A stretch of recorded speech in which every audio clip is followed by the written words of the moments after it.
আজকের যুবকেরা একটু নিরাশা হয়ে গেলে, একটু আশাহীন হয়ে গেলে, একটু বিপদে পড়লে, একটু সমস্যার মধ্যে পড়লে সিগারেটে টান দেয়, বন্ধুদের সঙ্গে খারাপ আলাপ আলোচনা করে। অথচ তারা আল্লাহকে বলে না, বন্ধুদেরকে তাদের সমস্যা বলে বেড়ায়, ফেসবুকে তারা লিখে বেড়ায়, বিভিন্ন জায়গায় তারা বলে বলে নিজেদের মুখে ফেনা তুলে ফেলে। অথচ আল্লাহকে 2 রাকাত সালাত আদায় করে তারা বলতে চায় না, তারা কখনো আল্লাহর সঙ্গে কথা বলতে পছন্দ করে না।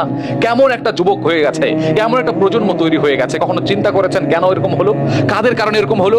আমরা যখন ডিপ্রেশনে পড়বো তখন আমরা সিগারেটে টান দেবো, যখন আমরা ডিপ্রেশনে পড়বো তখন আমরা বন্ধু বান্ধবের সঙ্গে বলে বেড়াবো, যখন আমরা ডিপ্রেশনে পড়বো তখন বলবো যে আমার আর কিছু করার নেই, কিছু কোনো করার পথ নেই, আমি শেষ হয়ে গেছি, আমি আত্মহত্যা করব।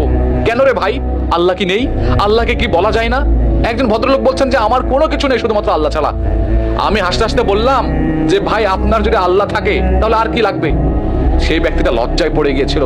সত্যি করে বলেন তো, যার আল্লাহ রয়েছে তার কোনো কিছু লাগবে কি? যার পাশে আল্লাহ রয়েছে তার কোনো কিছু কি প্রয়োজন আছে? একবার চিন্তা করেন তো, কেন আমরা এতটাই অল্পতে নিরাশ হয়ে যাচ্ছি, অল্পতে ডিপ্রেশনের শিকার হচ্ছি, অল্পতে নিজেকে শেষ করে দিচ্ছি, অল্পতে আমরা থেমে যাচ্ছি কেন? এত হীনমন্য কেন আসে? এত আত্মপরিচয় সংকট কেন আসে? এত আত্মমর্যাদাহীন কেন আমরা? এমন তো জাতি ছিলাম না, মুসলিমরা তো এমন ছিল না, বাঙালিরা তো এমন ছিল না রে ভাই।